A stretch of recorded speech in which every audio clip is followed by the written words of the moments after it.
this was not a true representation of the value of the companies or of the economy of the United States. This is actually the legitimate number. But the problem is, guys got used to living like it was this. They made investments like it was this. They bought companies like it was this. They were purchasing cars for their wife and their kids like it was this. But this was the true representation. So let's give you an example. Let's say you buy stock in the Ford Motor Company. You buy one share. You buy a share at $100. And they're doing really well. And hey, everybody else is buying stock, so we've increased demand. And when we do increase demand, the price goes up. And so Ford can say, hey, well, actually, we're going to charge people $110 for that share because it seems like everybody wants it. So that's great for you. Guess what? Your share in Ford is now magically worth $110. Remember, it's magically worth that because price, sure, we would like to assume that price reflects the capital and what you own, but the reality is price reflects supply and demand. And if demand increases, so guess what? You made a good bet, you made a good investment, and it looks like everything's going to keep going up and going your way. But it works the other way too, because if demand decreases and no one wants stock in the Ford Motor Company and Ford really needs to sell shares to their company, they're no longer going to be able to sell their shares for $110. I don't want to pay for that. Remember we said that before, how do you catch a falling knife? Even if it's not a falling knife, people say, I don't feel like you're worth $110. I don't want to spend $110 on your company. I tell you what, we'll give you $50 for a share of the Ford Motor Company. Ford needs the money, so Ford will take what they can get. And so boom, magically, your one share in the Ford company went from 100 to 110 to now it's worth $50. You have lost $50. Poof. 50 of your dollars have magically evaporated. They're gone. That's basically a simple example of how Black Tuesday can happen and how these ups and downs in the economy can work based on supply and demand. Not very cool.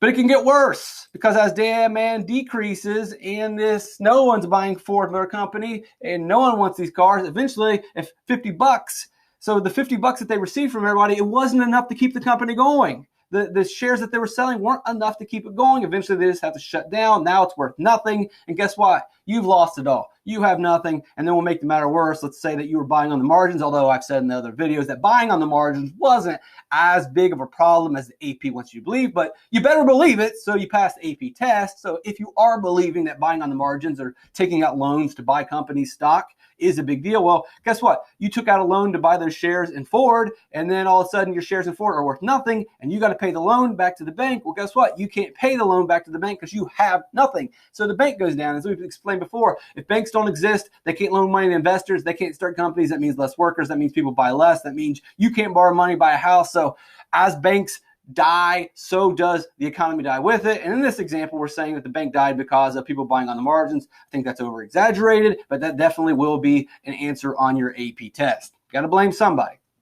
And we never blame the government. It's always going to be the crooked businessman.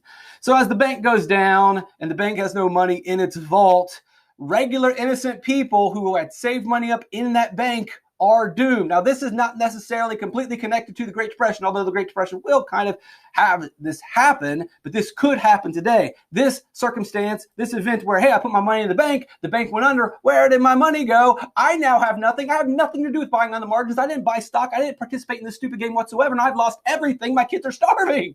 Well, they don't have it. Now, this is not necessarily because of a specific event to the Great Depression. Now, it's worse during the Great Depression because there aren't certain rules, and we'll talk more about these rules in a different video. But really what we're talking about here is called fractional banking. Now, this happens to 3,700 banks in the United States. Fun fact, Canada, almost none of the banks fail in Canada. Think about that. Wait. Why did 3,700 banks fail in America and almost no banks failed in Canada? Let me just give you the short answer. Government intervention. The government did not intervene and pass certain laws in the Canadian banking system, so Canada, for the most part, was fine. The U.S. government, intervened and passed these supposedly protective laws. We'll go into that. With regional banking, you can read about it. It's not going to be on the test, so don't worry about it. But anyway, what we're talking about is fractional banking. And this still exists today. So when we think, oh, well, good thing that we have the FDIC or whatever, forget about that. The problem is fractional banking. And what is fractional banking? Well, the bank can take in $1 million and loan out $900,000 and only have $100,000 in the bank. And technically, actually, this has changed during our current events, although it really was already going on. They don't have to keep anything in their vaults. There is no bank reserve anymore. That's gone. They've destroyed it. It's kind of been gone for the last 10 years anyway, but now it's officially gone. The Federal Reserve over the last couple of days have completely got it. So if the bank takes in $1 million, they can loan out $1 million and have absolutely nothing in their vault. They're allowed to do that. These types have like at least 100,000 in case people needed it. Well, they don't anymore. And this is how our banking system works. This is how they're able to loan money out to the businesses. People pay back the loans, and that inflates the economy. The problem is if people default, like we did in the example where you bought shares in the Ford company, the Ford goes out of business, that's a loan default. You can't pay it back. And we've seen that happen in the housing crisis. And then also if there's ever a bank run. But that's fractional banking. All right, so the economy crashes. The economy crashes, there's a lot of fear. This is interesting because we are experiencing this today. Now, the Great Depression and the coronavirus economic collapse are completely different. We don't want to completely compare them because we get into trouble just trying to draw too many connections and dotting the lines in between. We don't want to do that. There are some similarities. History rhymes, but it doesn't repeat. History rhymes, but it doesn't repeat. There are some similarities between the Great Depression and today, and we'll talk about that in a second. But please, this is one of the examples that you see the media do. You see people on the far left do this and the far right do this. They try to take examples from history and superimpose them on today and say, well, that's what happened, and here it is, it's happening again. Not necessarily. This is not the Great Depression. This is different. Everything is usually different, but there's some similarities. And one of the similarities here is fear. And that during the crisis that you're experiencing today, and just like the crisis that they experienced in the Great Depression, people are worried. They're concerned. What's going to happen next month? What's going to happen in 2 months? What's going to happen in 3 months? And if you don't know and you're worried about the future, you're worried about your kids, then you have a choice. You can blow your money on candy and stupid stuff and cars and video games and new TVs, or you can say, hey, I don't know what's happening in the economy. I don't know what's happening with my job. I don't know what I'm going to do. I should probably save this money away and be safe because people are fearful. And so when people are fearful, they tend to save more than they spend. And you're seeing this today, although today's not a great example. Again, this is why I'm explaining that history rhymes, but it doesn't repeat. It's not really fair to compare the Great Depression to what we're doing today because and it's a bad example because you can't really spend money if you want to because everything is shut down by the government. So it's hard to draw this comparison. But even if everything was still open, if there were some jobs and places that you can still buy stuff, and there's things you can buy on Amazon, people tend to save during these crises. They don't buy things. What's the problem with that? Well, if you buy less, they make less and they fire even more workers. So that's one of the biggest problems during the Great Depression is fear. People are like, I don't know what's happening in the economy. Everything's going crazy. I better just save my money. Well, if you save your money, you don't spend it, the economy shrinks and it gets worse. Government realizes that. They have to fight this fear. Otherwise, people buy less and it just goes down, down, down. You're fearful, you buy less, they make less, and it just cycles out of control. So the government has to fight this fear. They have to tell you that everything's going to be all right. You can spend your money. Don't worry. Although you probably should worry and spend your money. All right, let's talk about Herbert Hoover and the Hawley-Smoot tariff or the Smoot-Hawley tariff. All right, during the crisis, as this is all unfolding, we're thinking, oh no, we got to make sure that the money stays in our economy because if the money stays in America, we buy goods from America. That means American workers spending more money. That means more American workers. So we got to do everything to make sure that people buy and sell goods here and don't buy and sell goods from other countries. We don't want to buy our stuff from Europe because if we buy stuff from France, the money goes to France. It creates jobs in France. That means less jobs in America. So we've got to make sure that we don't buy stuff from there. So we passed the Hawley-Smoot tariff, which taxes all these goods coming from other countries so that we spend all of our money here. Problem is, it backfires because they pass their tariffs as well, and no one really sells goods to other countries, and it collapses the economy because we were getting a lot of money from other countries. People were buying our goods, but that doesn't happen because we put up the tariff to protect us. They put up tariffs to protect them, and so we were not only selling goods to Americans, we were also selling goods to Europe. Well, those sales are not happening anymore because all the tariffs backfire and all that money goes out. So in the end, we end up losing even more jobs. And that's an example that we run into today. There's a good balance. We never seem to find these trade barrier balances, but this is a problem. They thought it would protect the economy. It backfires. All right, another issue with Mr. Herbert Hoover. There's this idea that he and the government did not believe in helping people out. Rugged individualism, we talked about in videos before. Ask charity for help, not the government.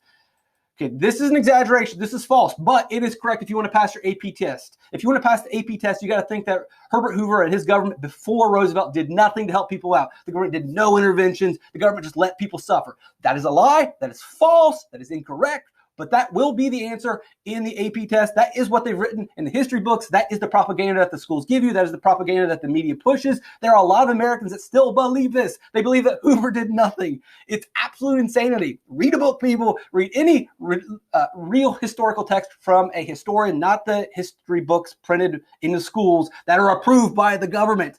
Hoover and FDR were very similar, but the government prints the history books. And so the government makes sure that the history books say that Hoover did not do enough. And FDR is a hero because he used a big government to save America.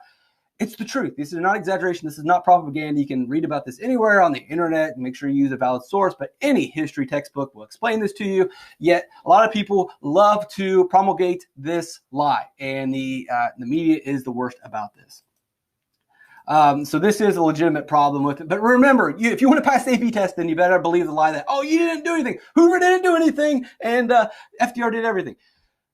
Also, during this crisis and the economic crash, these World War I veterans they wanted their bonus money for fighting the war a little bit early. Well, guess what? The government didn't have it, so it turns into these strikes and protests and violence in Washington, D.C. The current army ends up fighting the retired army. It's pretty ugly. It's pretty bad. We get these shanty towns or favelas like you see in Europe, in Brazil, called Hoovervilles. These small shack houses become popular in the Great Depression because people don't have any money. That is true. That is something that happened. So remember, here's the lie.